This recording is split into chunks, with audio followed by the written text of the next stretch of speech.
Welcome to a show where you will hear about how our liberty is being eroded by the very people that swear an oath to protect it. Today, the president signed a big new anti-terrorism bill that would expand the government's ability to track down terrorists, but at some cost. On this show, we will discuss many of the lies that the government that hates us, by the way, we will discuss the lies that the people in positions of power and influence spread every day. And what is the best way to confuse children? Confuse them about their sexuality, confuse them about their gender, expose them to things that their little brains are not ready for yet. That is how they are confusing children. It is leading to chaos, and Big Daddy government, of course, can be there to pick us all up and take care of us at the end of it. We will also talk about how current elected leadership at all levels of government has been corrupted by power and control, as well as discuss the types of leadership needed to correct our republic's course. We the people. It was time to remember that we the people are the government. Providing assistance for the Ukrainians to defeat the Russians, that's the number one priority for the United States right now. I am your host, Larry Linton, retired U.S. Navy Command Master Chief and prior Tennessee House of Representatives District 12 candidate, and welcome to the Liberty, Leadership, and Lies podcast. Welcome to this week's show, ladies and gentlemen. Well, Denise and I accomplished a whole bunch since you and I spent some time together in last week's episode. I ended up smoking that brisket and had a couple of friends over, as well as my daughter and son-in-law. Eric, he graded the brisket as a 9.4 on a 1 to 10 scale. That's very high praise from the young man. Let me tell you that it was absolutely the most tender brisket I have smoked to date. Absolutely pull-apart tender and moist. The rub I used is fantastic as well. Some of the guys I worked with in West Texas turned me onto this rub when I spent some time with them. It's called Chupacabra Brisket Magic, and it's made by Two Gringos. This rub is magical, let me tell you. If I could have them as a sponsor for this show, I definitely would. I could sell the heck out of this stuff. I cannot find this rub locally, and I can only find it at an H-E-B store down there in the Midland, Odessa area. If you haven't been to an H-E-B, that is a must-visit grocery store. They have absolutely everything. Anyway, the brisket was awesome. Denise's baked beans and potato salad were great as well, which is always the case. Then Denise and I traveled to spend a couple of days with my mother in North Carolina on Monday and Tuesday. We also made the final arrangements for the old F-150. 224,559.5 miles and 22 plus years with the old girl is now in the books. It's sad to see the old faithful truck go, but this weekend I will be picking up the new ride. I'm super excited about this new truck as well. Head over to my social media pages early next week to see the photos of what I will be calling the Beast when I pick it up. Oh, and Congresswoman Harshbarger's office and I are really close to hammering down the date and time for the interview. I'm really excited about this as well. It should be really soon, so stay tuned for that update. Congratulations goes out to Congresswoman Harshbarger on her becoming a member of the House Freedom Caucus. It's a group of conservatives that stand up to the uniparty in Congress to slow or stop their usurpations of our liberty. We'll be discussing that and some other actions happening in the U.S. Congress lately as I help share her message with her constituents here in Tennessee's 1st Congressional District. And like I said, I'm really excited to hear from her and have her on the show. And last night, I attended the Sevier County Town Hall hosted by Empowered Sevier. It was great to hear from the guest speakers at the event and catch up with some friends. There was Jefferson County Republican Party Chairman David Seal, a true grassroots conservative working for change not only in his county, but all across the state of Tennessee. I've spoken with David on a couple of occasions now, and I am really impressed with this gentleman. He is the real deal, and we need more people like him all over the state. There was also Bernadette Pager, the Tennessee chapter director of Children's Health Defense. This is another group taking a stand in the arena in defense of our children all over the country. All in all, it was a good night of information sharing and conservative networking. Well done again to Kelly O'Connor and the rest of the group at Empowered Severe for their grassroots conservative leadership in this community. Now on to today's topic, exposing the lunatic leadership from the communists and their enablers. I think one of the best people out there doing that right now is Tucker Carlson. Fox News made an incredibly miscalculated mistake in shutting his show down.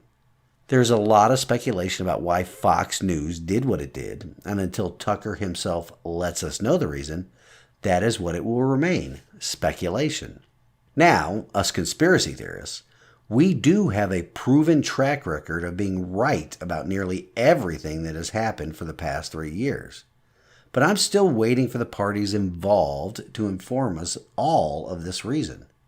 That being said, no matter the reason for shutting down the show, it was a colossal mistake or miscalculation, not only has it hurt Fox News financially, especially after the large payout to Dominion Voting Systems, it has only succeeded in making Tucker more popular.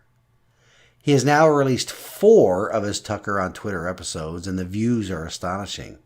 I just got the notification that he released episode number 4 while I was at the Empowered Severe event. But anyway, as of the middle of this past week, his first episode has over 116 million views and has been retweeted more than 273,000 times. Episode 2, which came out on June 8th, only 2 days after his first Tucker on Twitter tweet, it is at over 57 million views and 151,000 retweets. Episode 3, which came out on the same day that President Trump was indicted in Miami, well, the last time I checked that one, it was sitting at over 75 million views and 168,000 retweets. If Fox News, or whoever, thought that by taking Tucker Carlson off of cable news media would limit his reach, they were sadly mistaken. He is breaking the cable news media forum. Plus, there is no editorial control of what this man has to say while he is doing his own thing on Twitter. Let me tell you, what he has to say is very important. An unfiltered message that needs to reach everybody in this country.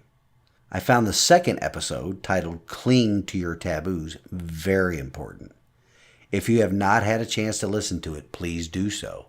In fact, you should listen to it a few times and then examine everything you read or hear that not only comes from the news sources you follow, but also what elected officials are telling you. Compare what they are saying to us all right now to the norms and values you grew up with. Heck, even the societal norms and values of just 10 years ago. Not only that, try and pinpoint the time frame in your mind in which our taboos started to be erased. There is a stark warning behind what he is saying that we can all know is true if we just paid attention. So, Tucker Carlson is now completely free to expose what the lunatic left leadership is doing to our country. It is important to pay attention to those that are doing the work to expose it, but sometimes, the lunatics just expose themselves. My news feed is filled with it every day. I'll just go over a few examples of the results of their actions that do not need a deep dive to find out about their lunacy. What is going on in California shines the brightest light on how destructive their policies are.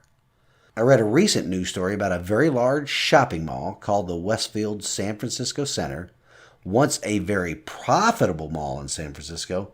Well, the owners have decided to give up the property to the lenders behind the mall. Of course, this is only adding to the real estate pain that is going on in that city.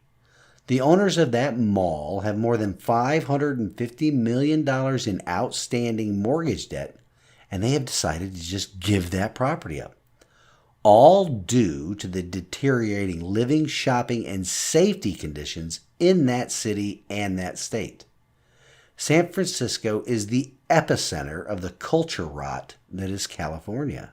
This move comes only a month after Nordstrom decided to close its store in the mall. And 2 hotels owned by Park Hotels and Resorts Incorporated, They are also being abandoned and loan payments stopped because the owners cannot turn a profit in a city where their locations are plagued by human poop, homeless camps, and the safety of their customers, which cannot be guaranteed by law enforcement. These two companies are just a small number in the list of companies that have or are leaving California because of the conditions created by the lunatic leadership in the government of that state. There are companies such as Hewlett-Packard, Chevron, Pabst Brewing, Snowflake, Palantir, and Tesla. They're on the list as well. Let me tell you, I have some consulting experience with one of the companies I just listed. They were on the leading edge of wokeness when I was working with them 5 years ago. Now, if that woke company is abandoning the woke state of California, you know there's a problem. As we have all been witness to over the past couple of years, because of the lunacy that is apparent in this woke ideology, we have discovered that people, companies, and government can never reach peak wokeness. They are all in a competition with each other to one-up the last entity's actions in that self-destruction. California also has the added detractors of some of the worst tax and regulatory policies in the nation. The explosion in crime, though, is the biggest factor here lately. With the California government enacting woke laws, such as the one that reclassified thefts as misdemeanors if the stolen goods totaled less than $950, that change in the criminal code alone created what a journalist called an epidemic of shoplifting. This was a journalist that worked at the New York Times, no less. That woke policy or change in law has led companies like Walgreens to shutter 22 stores in San Francisco alone these past 5 years. Which brings me to the next story I read. In the never-ending effort to outdo themselves, the California Senate passed Bill 553. This is legislation that would discourage retail store employees from confronting shoplifters. Here is the lunatic reasoning behind this piece of legislation, though. After hearing this, you tell me who the government is really protecting here. A Home Depot security guard was recently shot and killed during a robbery in Pleasanton, California. Because of that, the legislature of the state spends time, money, and effort to pass legislation that forbids employers from instructing employees to confront shoplifters. Some companies have entire loss prevention departments set up to do that very thing. Now, the state of California is telling companies that they cannot do it. So, they want to turn employers into criminals for preventing the crime of shoplifting. They are also encouraging shoplifting by reducing the penalties for committing that crime. Who is the beneficiary in that scenario, my friends? Of course, only the criminals benefit. This only bolsters my earlier statements when I said that if you live in a blue city or a blue state, you have to get out. Not only for your physical safety, but for your financial security. These lunatic leftist governments put their cities and states on a path of destruction. They no longer serve the law-abiding citizens. They are beholden to the criminal elements. We all need to abandon those locations and let the systems there implode. It will do that eventually, and you do not need to be around for it to happen. Just across the bay from San Francisco in the city of Oakland comes more examples of the lunacy of leftist laws and policies. There's a growing number of small businesses there that are refusing to take cash. They are doing that in the hopes that thieves will leave them alone. Isn't that just wonderful? Completely altering a business model in the quote-unquote hope that thieves will leave them alone. After all, they know that the criminal enabling woke laws in the state mean that law enforcement cannot protect them. They have to hope that the thieves leave them alone. That isn't all of the story, though. Back in 2019, Oakland's neighbor of San Francisco, Here we go again. Well, the city government there passed an ordinance in 2019 forbidding stores from going cashless. Every single time government inserts itself into the free market, there are disastrous consequences. Disastrous and liberty-eroding consequences. I was having that exact discussion with one of my mom's neighbors earlier this week as it related to Obamacare. I'll have to recap that conversation some other day. But anyway, the city of San Francisco passed that ordinance citing the potential negative impacts on low-income citizens who may not qualify for credit cards. Again, who benefits from the government of San Francisco inserting itself in the free market and forbidding stores from going cashless? The criminals do, again, because businesses with cash on hand, coupled with the many other woke policies we've already discussed, they are vulnerable to the criminal element. Now that businesses in Oakland are going cashless, several business owners there have reported that the break-ins have stopped. Gee, imagine that. Common sense is not very common in the lunatic leadership in these blue cities and states. And how about this story of where a lunatic leftist has a great idea on how to tackle quote-unquote harmful carbon pollution? This story comes to us from New York City. The mayor there, Eric Adams, a man who has a love affair with every camera in his vicinity, anyway, he has a plan to fight climate change. He is now attacking the carbon pollution that comes from the food sector, specifically focusing on meat. Eric Adams' Office of Climate and Environmental Justice released a study on New York City's greenhouse gas inventories. The study stated that 20% of the planet-warming gases produced in the city come from the food industry's production, and get this, consumption of food. Yes, the lunatic commies want to control what you eat as well. Now the mayor, he can directly impact government services that provide meals, but the commie enablers are now attacking him for not doing enough to tackle the private sector's meat production. Ladies and gentlemen, get out. The leadership of these commies either want to starve you or they want the criminals to injure or kill you.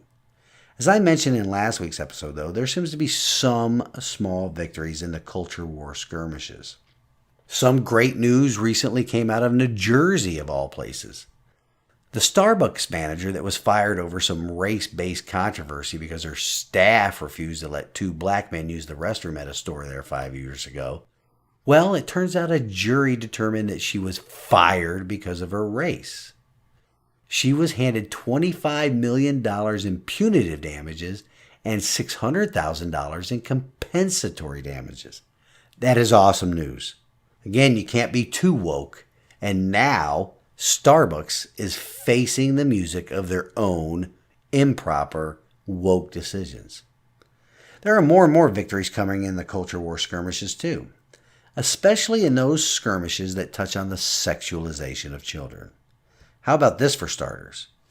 Even the Ice Cream Connoisseurs Administration had to take somewhat of a stand after their misguided pride celebration on the White House grounds the other day. After the usurper-in-chief gave his comments with some of the infamous alphabet mafia in attendance, those mentally ill people just couldn't help themselves. One of the dudes there that had breast implants to help him pretend he was a woman turned the White House lawn into a strip show, along with a woman that had her breast chopped off so that she could pretend to be a man. Both of them exposed themselves at the seat of executive power in our republic. Apparently, that was even too much for the bribe taker in chief, because it has been reported that the fake woman that likes to expose his very female-looking breasts in public, where children were in attendance, that mentally ill person will no longer be invited back to the White House, according to a spokesman there. It would be hilarious if it wasn't so deranged. That is what the lunatics are doing, not only to themselves, but to the public in general. Remember when they said it was never about sex? Yet who is parading around in public in BDSM gear, exposing their genitalia, and dancing provocatively for children? It was, is, and always will be about sex for these mentally ill people. There's also more news out of Massachusetts, that conservative stronghold, right? News out of that state that also should give us all hope. The story is about a Spirit Day Pride celebration at a middle school there in Burlington, Massachusetts. Pride celebration, meaning sexual celebration at a middle school. Anyway, the Alphabet Mafia Club at the school, called the Spectrum Club, they decorated the school with signs, banners, and posters. Well, some students, the ones apparently not suffering from the mental illness enabled by government schools all across the fruited plains, those sane students tore down the signs, streamers, banners, and posters. Some of the students chanted "USA are my pronouns" and wore red, white, and blue clothes to protest the event. Of course, the lunatic leadership at the government school condemned the activities of the sane children, stating that their actions made other people feel unsafe. The school's principal is even doubling down on insanity by pledging to consider creating a program to teach students tolerance, acceptance, and respect. There's that word again, acceptance. Why is the government considering a program to teach children acceptance of beliefs that are in direct conflict with their faith and values? We all know the answer to that why question, don't we? A librarian at this school also condemned the protest by the sane children and used one of my least favorite phrases, homophobia. You do realize that the use of that word and any similar phobia word is an attempt to control the language, right? A phobia is a fear of something. By using that label, and quite successfully, might I add, they have manipulated these generations of children. Just because I do not accept the lifestyle choices of the Alphabet Mafia crowd, it does not mean that I'm afraid of them. Just like the lunatic leadership has successfully convinced generations of people that Christ's love for his creation should mean acceptance of every aspect of creation sins, the phobias have stuck as well. They want us all to believe that just because we don't accept them as they are, that we are afraid of them. We are not afraid of them, but because we do love them, we are afraid for them. Their decisions have an eternal consequence. Eternity is a long time, folks. But like I said, that story coming out of Massachusetts is good news because it demonstrates that even the children in blue states are getting sick of this sexual perversion being forced down their throats by government. Maybe next time they can exercise some restraint in the destruction of private property, but no restraint is needed in refusing to conform to the mental illness. No restraint is needed in refusing to accept a belief system that contradicts your faith and your beliefs. And even if it doesn't come from a place of faith, but from a place of common sense, do not comply to the coerced acceptance of a lifestyle sane people know is wrong.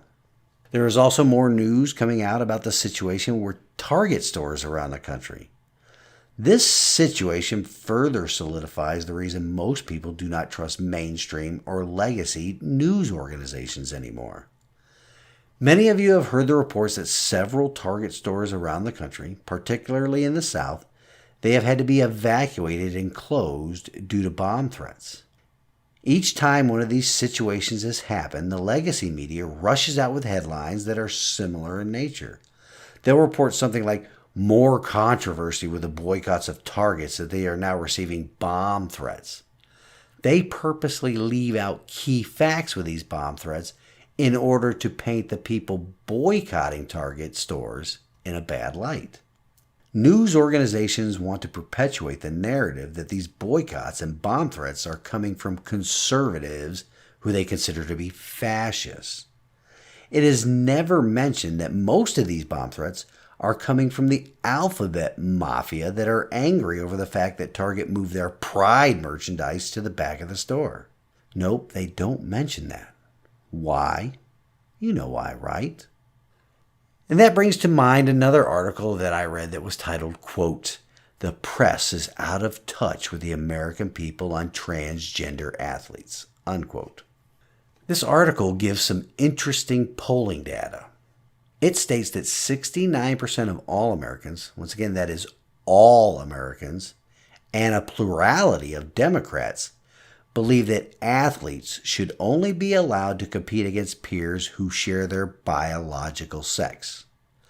Only 26% of the entire population, and these would be those Townsend syndrome by proxy people, they believe that athletes should be allowed to compete against those who share their gender identity. Those are stunning statistics, right? So why is this such a controversy? Well, for a few reasons. One of which we've discussed a few times on the show. The lunatics that either suffer from this mental illness, along with those that enable that lunacy, they have no qualms about doing to your children what they already did to theirs. The other reason touches on the headline of the article itself. It isn't that the news media is quote-unquote out of touch. They know the facts, but like the alphabet mafia bomb threats, they cannot report the facts because it paints the alphabet mafia crowd in a bad light. A bad light to them, but what is otherwise known as the truth to everybody else. So the media isn't out of touch. It is an ally of the mental illness and government enabling of division and strife in our republic. Which reminds me, you all noticed that the transgender mass shooter of the Covenant School in Nashville's manifesto has not been released yet? Again, why is that? Why is it that there are more lawyers involved in keeping that manifesto a secret than there are in protecting the Biden crime family's bribery allegations? We shall see, folks. We shall see. Because what's done in the dark is always brought to the light. That's it for this week's episode, ladies and gentlemen. And as always, I truly hope you enjoyed spending these past 30 minutes or so with me.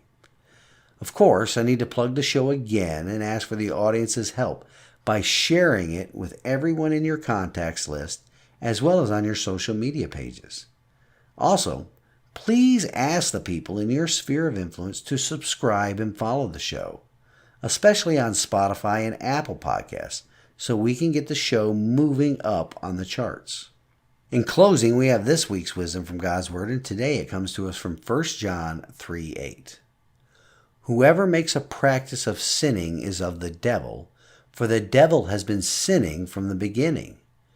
The reason the Son of God appeared was to destroy the works of the devil. Yes, the enemy has been sinning from the garden until now.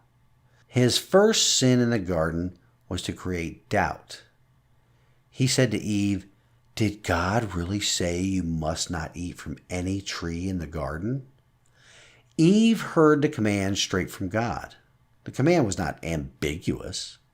You must not eat from the tree of the knowledge of good and evil, for when you eat from it, you will certainly die. The command did not lack clarity. There was no wondering if it was her inner voice putting unnecessary constraints on her wishes. No gray areas, and there was no judgment call necessary. Even with a clear command and a promise straight from the mouth of God, Eve doubted. Where do we see similar things happening today? Where do a lot of these lies that create doubt come from? Yes, you guessed it. From the government. The government that hates us. They have children doubting whether they are a boy or a girl. They are eroding familial bonds of faith and morals. These are the works that only faith in the Son of God can overcome. Is it any wonder why the government and their useful allies are working so hard to remove the Creator from our everyday lives? We all must start doing what the legacy media is supposed to be doing when examining the actions of our government. We need to compare what they are telling us at school boards, county commission meetings, General Assembly sessions, hearings and debate in the Congress. We all need to compare that to what is written on our hearts. It was written on our hearts in the womb where each of us were fearfully and wonderfully made. Compare their words and actions against the design and word of our Creator. Compare their lies to the truth, and then take action. Thank you all for listening this week, and I pray that you enjoy the rest of your weekend. Until next week, stand in the arena with me. Reveille, it's time to wake up.